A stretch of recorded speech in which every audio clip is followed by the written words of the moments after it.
Hello everyone, कैसे हैं आप सब। होपिंग दैट आप सब बहुत बहुत अच्छे होंगे। आप सभी का संजीवनी सीरीज के अगले एपिसोड में स्वागत है। आप सभी जानते हैं इस सीरीज में हम श्रीमद् भगवत गीता को बहुत ही सिंपल लैंग्वेज में आपकी रियल लाइफ से रिलेट करके आपको बता रहे हैं। तो इस सीरीज को हमें पूरे नेशन के यूथ में पहुंचाना है, ये हमारा कर्तव्य है। तो सबसे पहले अभी के अभी लाइक कर देना और उसके बाद वीडियो को पॉज करके कमेंट सेक्शन में प्रभु का नाम जरूर लिखिएगा। सभी को राधे राधे मेरी तरफ से। एंड देखिए, लास्ट एपिसोड में हमने चैप्टर 1 की बात की थी। चैप्टर 1 में आप सभी को याद होगा, अर्जुन जो है बहुत ही भयभीत हो गए थे, बहुत परेशान हो गए थे। उनका जो मुख है वो पूरा सूख गया था, बॉडी जो है वो कांप रही थी। अब युद्ध करने का बिल्कुल भी उनका विचार नहीं था, उनको लाइफ में सारा मीनिंग खत्म हो गया था। ऐसी सिचुएशन में यानी जो अवेकनिंग आई थी चैप्टर 1 से, जो सवाल उठाए थे अर्जुन ने पूरे एग्जिस्टेंस पे, लाइफ के मीनिंग पे, यानी अब जाके ही जब उनको समझ में आया कि अब उनको बहुत कुछ नहीं पता, उनका माइंड अब चलना बंद हो गया है, तब जाके शरणागति यानी सरेंडरिंग आई। और जब लाइफ में सरेंडर होते हैं, जब हमने माइंड को प्रभु के श्री चरण में ऐसे रख देते हैं कि प्रभु अब आप देखिए, मैं आपका शरणागत हूँ, तब जाके ही भगवान श्री कृष्ण जो है वो हमें वो ज्ञान प्रोवाइड करते हैं जिसकी हमें तलाश है। तो यहाँ पे अगर हम देखें तो शुरुआत यहीं से हो रही है चैप्टर 2 में। यहाँ पे चैप्टर 2 का बहुत इंपॉर्टेंट वर्स है जिसमें अर्जुन जो है उनका सरेंडर क्लियरली दिखा रखा है। शिष्यस्ते अहम शाधि माम त्वाम प्रपन्नम, यानी वो कह रहे हैं कि अब मैं आपका शिष्य हूँ, टीच मी, एंड मैं आप पे आपका शरणागत हूँ। तो इसीलिए हमें आगे बढ़ने से पहले प्रभु की शरणागति स्वीकार करनी होगी। अब शरणागत कैसे होते हैं? शरणागति बहुत तरीक़ों से होती है, मन वचन कर्म से होती है। हम वाचिक शरणागति अभी के अभी करते हैं। जहाँ भी आप बैठे हैं अभी के अभी अपना हाथ जोड़ें और हाथ जोड़ के आंखें बंद करके प्रभु की पिक्चर को विजुलाइज करें। ठीक है, प्रभु वैसे सामने भी हैं, तो उनको विजुलाइज करें और उनको कहें, हे नाथ, हे प्रभु। मेरे साथ बोलना है आपको ये, हे नाथ, हे प्रभु, मैं आपकी शरण में हूँ, मैं आपकी शरण में हूँ। है ना? बस आपने बोला और आपका काम हो गया। अगर आपने बोल दिया है तो आपका काम हो गया। आपके जीवन में भगवान श्री कृष्ण जो है वो अब एक एक करके आपका जो ईगो है यानी आपका जो पर्सनैलिटी है वो कम होता जाएगा। अज्ञान अंधेरा हटता जाएगा, छटता जाएगा और रियल ज्ञान डाउनलोड होना शुरू हो जाएगा। ध्यान रखिए, रियल ज्ञान डाउनलोड होता है, वो किताबों के पढ़ने से नहीं आता। वो भगवान जब बुद्धि योग देते हैं तभी हमें मिलता है, यानी हमारे अंदर से वो प्रकाशित होता है। It comes to us, right? तो भगवान श्री कृष्ण जैसे कि आप देख रहे हैं, begins only after surrender. Surrender के बिना हमारा काम नहीं चलता है। इसके अलावा एक और बहुत इंपॉर्टेंट बात है कि भाई अगर हमें सच को जानना है तो हमें नग्न होना पड़ेगा। अब यहाँ नग्न होने का मतलब ये है कि जो भी हमारे अंदर तरह तरह की कामनाएं, वासनाएं, जो भी कमियां हैं ना, वो हमें क्लियरली पता होनी चाहिए, उनको हमें एक्नॉलेज करना है। अगर हम अपनी कमियों को या जो भी हमारे अंदर बसा हुआ है उसको एक्नॉलेज नहीं करेंगे, उसको एक्सेप्ट नहीं करेंगे एक बार के लिए, तो ज्ञान प्रकाशित नहीं होगा। तो इसलिए ट्रुथ बहुत जरूरी है। मैं क्या सोच रहा हूँ, क्या कर सकता हूँ, क्या नहीं कर सकता हूँ, लेट्स स्टे ट्रू। ये नहीं कि बाहर दिखाने के लिए तो कुछ और, अंदर से कुछ और। नहीं, प्रभु के सामने ऐसा नहीं होना चाहिए। उनके सामने बी वेरी क्लियर कि this is what I am feeling right now. और मतलब अपने सवाल और अपनी सिचुएशन में बिल्कुल ट्रूथफुलनेस और क्लियरिटी होनी चाहिए, तब जाके ही काम बनता है। एरोगेंस से काम नहीं होता। एरोगेंस और सरेंडर जो है वो बिल्कुल अपोजिट है। जितना ज्यादा एरोगेंस है, सरेंडर यानी शरणागति उतनी ही कम है। अब इसके बाद शुरुआत करते हैं पहले इंपॉर्टेंट लेसन से, जिससे जो अर्जुन है उनकी जिंदगी तो बदलती है, लेकिन वहां पे जो स्क्रीन के पीछे जो अर्जुन बैठे हैं, जितने भी जो इस स्क्रीन के परे देख रहे हैं, उन तक ये बात पहुंचेगी और जिंदगी में हमें फियरलेस बना देगी। चैप्टर 2 हमें फियरलेस बना देता है, क्योंकि अर्जुन जो है वो इतने परेशान, भयभीत इसलिए थे क्योंकि खुद को वो शरीर मानते हैं। लेकिन यहां पे भगवान श्री कृष्ण ने क्या कहा चैप्टर 2 में? You are not this body. आप ये शरीर नहीं है, आप ये शरीर नहीं है। भाई ये तो बहुत बड़ा लेसन है। कहाँ कहाँ प्रभु ने ऐसा, देखिए यहाँ पे चैप्टर नंबर 2 वर्स नंबर 18 में, अंतवंत इमे देहा नित्यस्योक्ता शरीरिणः अनाशिनो अप्रमेयस्य तस्माद्युध्यस्व भारत। यानी प्रभु साफ साफ कह रहे हैं कि ये बॉडी जो है टेम्परेरी है, लेकिन जो सेल्फ है यानी जो आपका रियल असली स्वरूप है, जो असली स्वरूप का मतलब स्वरूप, आपका असली रूप जो है वो एटर्नल है और इनडिस्ट्रक्टिबल है, यानी अविनाशी है। जीव जो है वो अविनाशी है। अब ये बात ये बताइए कितना बड़ा कॉन्फिडेंस देती है। हम किस बात से डरते हैं? जब हम ये शरीर नहीं है और हम जो असल में है वो हमेशा है और हमेशा ही रहेगा। पहले भी था और बाद में भी रहेगा, अभी भी जो है वो वही तत्व है। भाई ये शरीर जो है वो इस समय जीवित जिस तत्व की वजह से है, जिस कारण ये हाथ हिल रहा है, मैं बोल पा रहा हूं, आप सुन पा रहे हैं, सब कुछ जो हो रहा है वो तत्व हमें साक्षात ना दिखते हुए भी वही सब कर रहा है, वही सब हो रहा है, उसके अलावा कोई और नहीं है। और जैसे ही ये शरीर हट जाता है, यानी तत्व जब यहां से अंतर्धान हो जाता है, हट जाता है, तो शरीर एकदम से डेड हो जाता है। यानी ध्यान रखिए, मरता हमेशा शरीर है, कोई इंसान यानी असल में जो हमारा स्वरूप है वो कभी नहीं मरता है। ठीक है, तो you never see a dead person, you have seen a dead body. ये ध्यान रखना है, सबसे इंपॉर्टेंट बात है। आइए देखते हैं प्रभु आगे क्या करते। तो एंग्जाइटी जितनी भी लाइफ की हैं वो फंडामेंटली शरीर भाव से आती हैं। खुद को शरीर मानते हैं ना, खुद को ये चुन्नू मुन्नू रमेश सुरेश हम मानते हैं, और उसकी वजह से ही हमारी एक्सपेक्टेशंस होती हैं। यानी जो हम रोल कर रहे हैं, माना हम चुन्नू का रोल कर रहे हैं, माना हम रमेश का रोल कर रहे हैं, माना हम वैशाली का रोल कर रहे हैं, लेकिन इस पर्टिकुलर रोल के दौरान हम ये मान के बैठ जाते हैं कि मैं वैशाली ही हूं, राइट, या मैं रोहित ही हूं। भाई नहीं, ये तो सिंपली नाम दिया हुआ इस शरीर को, और ये शरीर भी तुम नहीं हो। इस शरीर में जो पावर है, जो शक्ति है, जिससे सब कुछ चल रहा है, वो सब कुछ, वो तत्व आप हो, है ना। तो हम खुद को बहुत ही कुछ छोटा सा मानते हैं, जो नश्वर है वो मानते हैं। इस कारण हमारी एक्सपेक्टेशंस जो होती हैं, यानी जो संसार की एक्सपेक्टेशन है, फैमिली की एक्सपेक्टेशंस हैं, खुद की जो खुद से एक्सपेक्टेशंस हैं, वो जब पूरी नहीं होती तो हम एंग्जाइटी में और बहुत परेशान हो जाते हैं। इस सब का वजह जो है वो है टेम्परेरी शरीर खुद को मानना। और उस कारण क्या होता है, लुक्स खराब हो जाए तो प्रॉब्लम, अचीवमेंट ना मिले तो प्रॉब्लम, जॉब ना मिले तो प्रॉब्लम, करियर गड़बड़ तो प्रॉब्लम, कोई ओपिनियन हमारे बारे में खराब देता है तो प्रॉब्लम। यानी आइडेंटिटी जो है, अगर अब यहाँ पे इसका सोल्यूशन क्या है, हमारी आइडेंटिटी अगर सेल्फ की तरफ चली जाए, यानी हमारा जो असली स्वरूप है वो जितना हमें अनुभव में आएगा उतना काम हो जाएगा। यानी सिर्फ सुनने से काम नहीं चलेगा, असली ज्ञान तब होगा जब हमें अपने स्वरूप का बोध हो जाएगा, एक्सपीरियंस हो जाएगा। अब कमाल की बात यह है कि जो हम हैं उसका एक्सपीरियंस कैसे होगा? जो हम हैं वो हमारे अंदर अभी भी है, लेकिन हमारी सारी एनर्जीज इंद्रिय निग्रह ना होने की वजह से आउटवर्डली फोकस्ड है।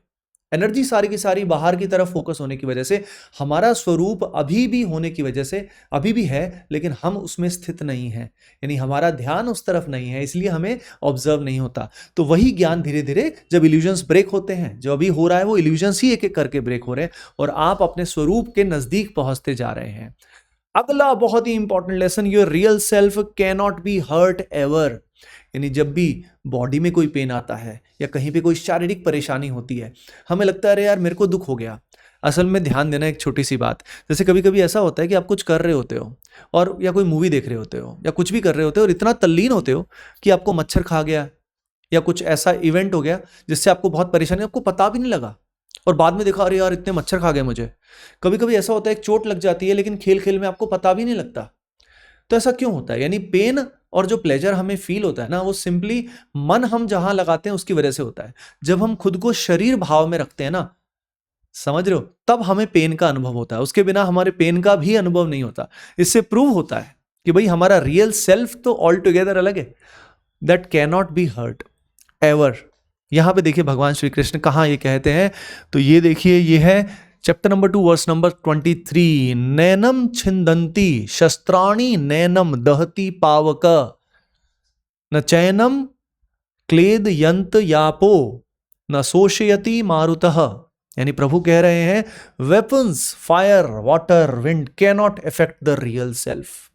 तो जो रियल पावर है, रियल शक्ति है, जो आपका स्वरूप है, असली स्वरूप, उसमें कभी भी किसी भी वेपन से, किसी भी चीज से कोई असर नहीं पड़ता। अब सोचिए कितनी बड़ी बात है। यानी जो भी हर्ट होता है, फिर वो कौन हर्ट होता है? असल में हर्ट आपका रेपुटेशन जो आपने मान लिया है कि भाई मैं ऐसा हूं, है ना, और उसके अगेंस्ट कुछ भी होता है ना, जो आपने खुद को मान लिया है एक पर्सनैलिटी, उसके अगेंस्ट कुछ भी होता है। मान लीजिए आपने खुद को बहुत सुंदर माना हुआ है और किसी ने बोल दिया यार तू अच्छा नहीं दिखता, तो उस कारण क्या होता है, फिर परेशानी फील होगी। तो जो जो आप खुद को मानोगे ना, कुछ भी मानो, चाहे अच्छा बुरा जैसे भी, उसके हिसाब से जो भी होगा उसके अगेंस्ट खास तौर पे तो होगा, तो हर्ट होगा, है ना।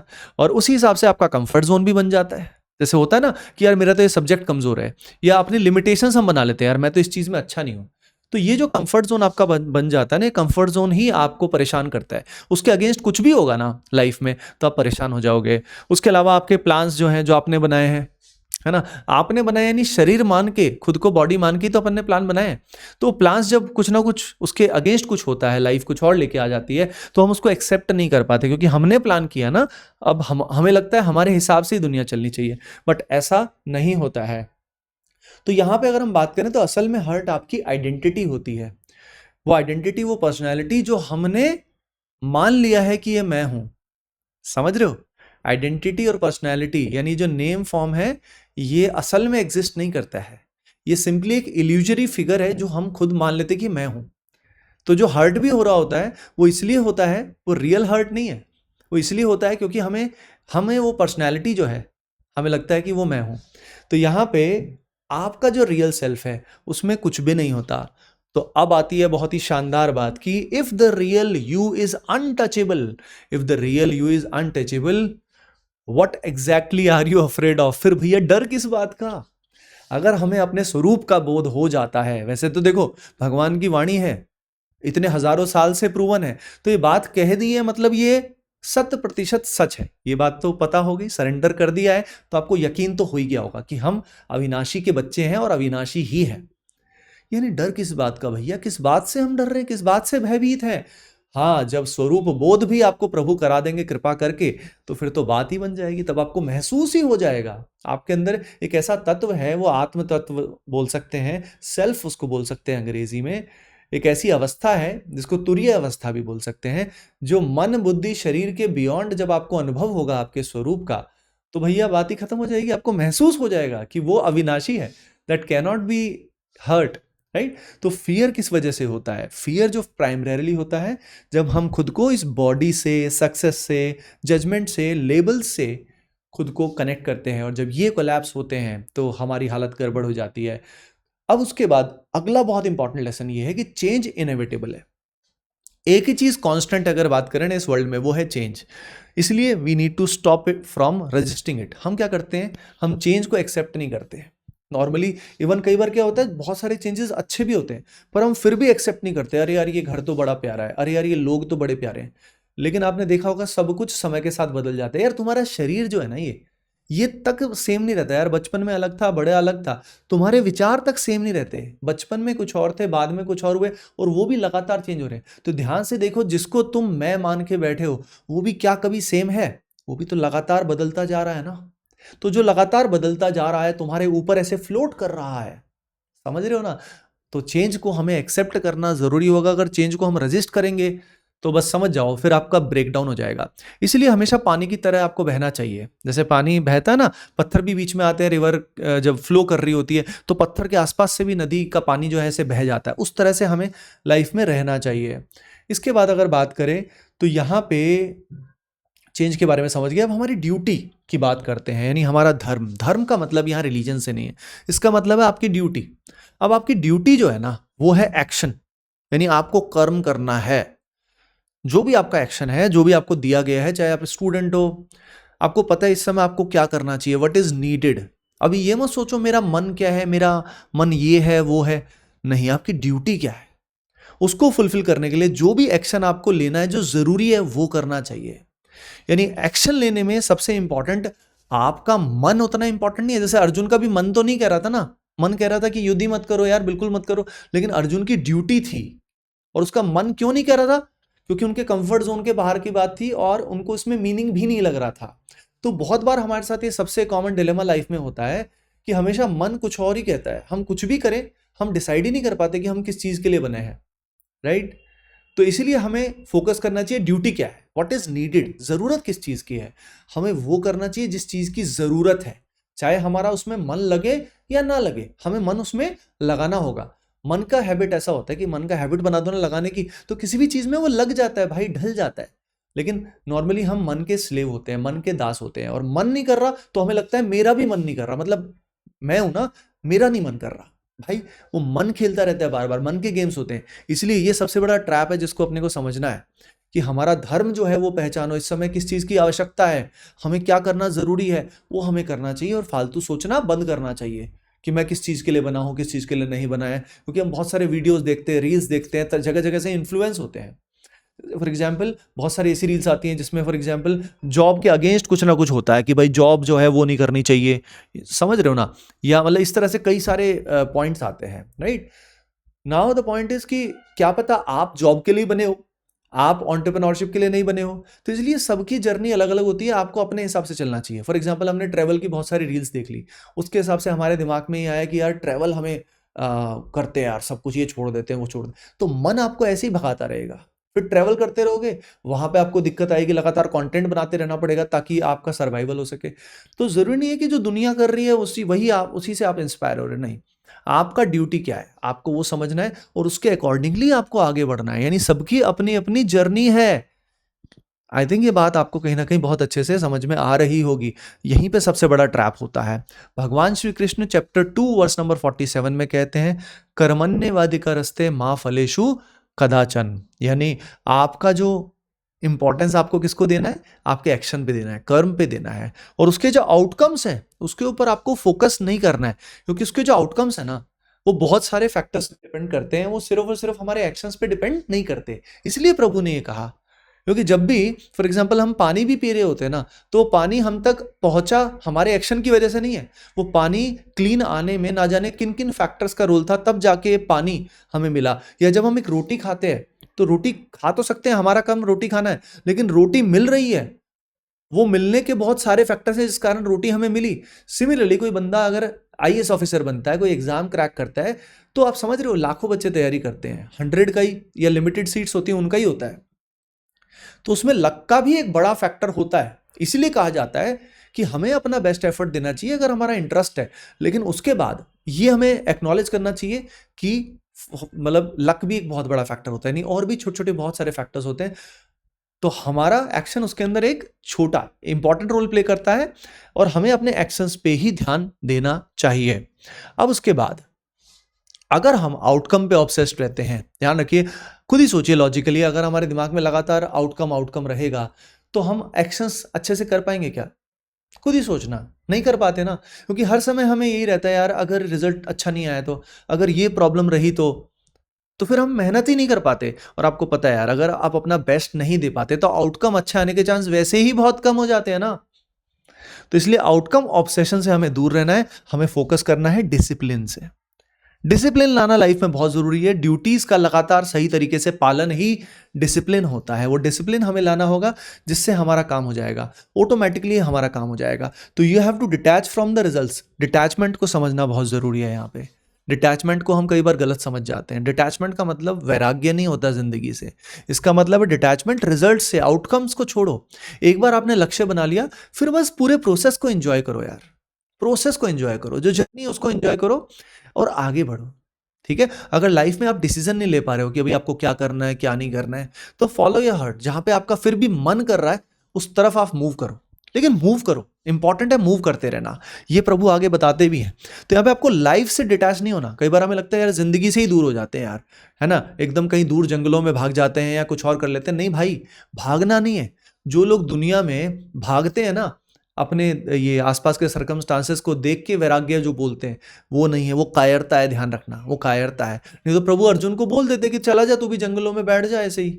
नहीं, ठीक है। जो असली वैराग्य, जिनका वो जो 2 तरह के मार्ग होते हैं, प्रवृत्ति और निवृत्ति, तो उस मार्ग के हिसाब से एक अलग एंगल होता है, जो शुरू से ही सन्यासी बन जाते हैं। लेकिन बाकी सबके लिए ऐसा नहीं है। हम सब ज्यादातर लोगों के लिए बिल्कुल अर्जुन वाला जो रास्ता है वही है। इसके बाद अगर हम बात करें तो यहाँ पे वही प्रभु कह रहे हैं कि don't let results be your motive. ठीक है, और यहाँ पे इनएक्शन नहीं लेना है। प्रभु को सबसे ये मान लीजिए जो खराब लगता है ना उनको, वो ये लगता है जब जो एक्शन ही नहीं लेता, जो सोचता ही रहता है ये करूं या वो करूं और करता कुछ नहीं, आगे नहीं बढ़ता। ठीक है, इस भय से कि गलत एक्शन ना हो जाए, ये सबसे बुरा है, ये सबसे बुरा है। यानी हमें एक्शंस लेते रहना चाहिए, आगे बढ़ता रहना चाहिए। उसके बाद वर्क जो है, वर्क इंसेनली हार्ड, राइट, और वही सबसे इंपॉर्टेंट है। अगर हम फाइनल बात करें तो प्रभु ये कहना चाह रहे हैं, भैया युद्ध कर, उठ जाग और युद्ध कर। यही है सबसे बड़ा लेसन, यानी बी फियरलेस। भैया तू शरीर नहीं है, तू आत्म तत्व है, हमेशा से था, हमेशा है और हमेशा ही रहेगा। तेरा कोई बाल भी बांका नहीं कर सकता। तो डर किस बात का भैया, गेम है, इसको खेलो फुल जोश में, तभी तो आनंद आएगा ना। वही कह रहे हैं, because it is your nature, क्योंकि आपका ही नेचर है। Fight because it is your nature. ध्यान से रखिए, हमारे हमारे अंदर ऑब्जर्व करिए, हमारे अंदर ये नेचर है, ऑलरेडी ये नेचर है हमारा, फाइट करना। मन करता है ना खुल के जीने का जिंदगी में, तो खुल के जीने से रोकता कौन है तुम्हें पता है? तुम खुद रोकते हो। तुम्हारा मन जो है वही रोकता है तुम्हें बार बार खुल के जीने। खुल के जीने का मतलब ये नहीं होता कि बस पार्टीज कर ली, ये कर लिया। खुल के जीने का मतलब है असल में जो हमें अंदर से पता है कि this is the life we should live, वो एक्शंस लेना, मैसिव एक्शंस लेना। लेकिन हम में से कम लोग हैं जो वो उस तरह से लाइफ को जी पाते हैं, उस फ्लो के साथ उस लाइफ को जी पाते हैं। यहाँ पे आप देख सकते हैं चैप्टर 2 वर्स नंबर 37 में बहुत ही पावरफुल श्लोक है। आप देख सकते हैं यहाँ पे प्रभु कहते हैं कि अगर आप फाइट करते करते मर भी गए, यानी फाइट करते करते हार भी गए, कोई प्रॉब्लम हो भी जाती है, तो भी यू राइज, तो भी आप आगे ही बढ़ते हो। यानी हार भी होती है ना, अगर फाइट करते करते, तो भी आप हारते नहीं हो, हमेशा आगे ही बढ़ते हो। लॉन्ग टर्म में समझ में आता है। ऐसा होता है ना बहुत लोगों के साथ कि पहले कई बार असफलताएं मिली, पर उससे वो बंदा इतना ताकतवर हो गया कि बाद में कुछ और ही हो गया। जैसे जो MS धोनी का एग्जाम्पल है, उसके अंदर पहले कितनी असफलताएं मिली और बहुत लेट वो जो है वो इंडियन टीम में आए। और वही सिमिलर टैलेंटेड काफी लोग पहले टीम में आ गए थे इंडियन टीम में, लेकिन वो बाद में कैप्टन बने और कितने मतलब लेजेंडरी प्लेयर हैं वो, राइट। तो वो जो चीज आई वो कहां से आई? वो यहीं से आई, क्योंकि फाइट करना नहीं उन्होंने छोड़ा है ना। तो इसलिए यू विन, अगर विन है तो भी सही है, नहीं तो अगर हार भी जाओ तो भी कोई टेंशन नहीं है भैया, मजे में खेलना बहुत जरूरी है। तो लाइफ एक गेम है और उसमें आप ग्रो करते हो, हार भी गए तो सीखते हो, कोई दिक्कत नहीं है।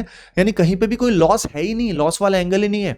तो वॉरियर का माइंडसेट क्या है? वॉरियर का माइंडसेट होता है फियरलेस एक्शन, यानी ऐसा एक्शन जिसमें कोई भी किसी तरह का भय ही नहीं है। सोचो कितना कमाल का एक्शन होगा। असली एक्शन ही वही है जब कोई भी डर नहीं है और अटैचमेंट नहीं है, तभी तो फियरलेसनेस होगी। अटैचमेंट है तो फियरलेसनेस होगी ही नहीं। तो भाई ये है समरी। अगर आप देखते हैं चैप्टर 2 में, आप ये शरीर नहीं है, आपको कुछ भी नहीं हो सकता, you can not B harmed, everything is temporary which will change. जो आपके आसपास है वो सब टेम्परेरी है, आपके सामने शरीर और इससे जुड़ा हुआ पूरा जो ये कॉस्मोस है ये सब टेम्परेरी है। आपका जो कर्तव्य है, धर्म जो है वो है एक्शन लेना। एक्शन जो नहीं लेता वो प्रभु को बिल्कुल भी ठीक नहीं लगता। उसके अलावा let go of outcomes, outcomes के बारे में मत सोचो, देन एक्ट फियरलेसली। अगर आप फियरलेसली एक्ट करते हो तो आपका काम बन गया है। फाइनल श्लोक जो है Bhagavad Gita chapter 2 verse number 38, सुख दुखे समे कृत्वा लाभा लाभो जया जयो ततो युद्धाय युजस्व। यानी प्रभु कह रहे हैं कि गेन हो या लॉस हो, जॉय हो या सौरो हो, विक्ट्री हो या डिफीट हो, इक्वली रहो, समभाव में रहो, यानी मस्त रहो, मजे में रहो, क्योंकि आप प्रभु के सच्चिदानंद अंश हो। आपका कोई बाल भी बांका नहीं कर सकता। लाइक कर देना अभी के अभी एंड कमेंट सेक्शन में बताना कि संजीवनी सीरीज आपके लिए कैसी चल रही है। सभी को राधे राधे।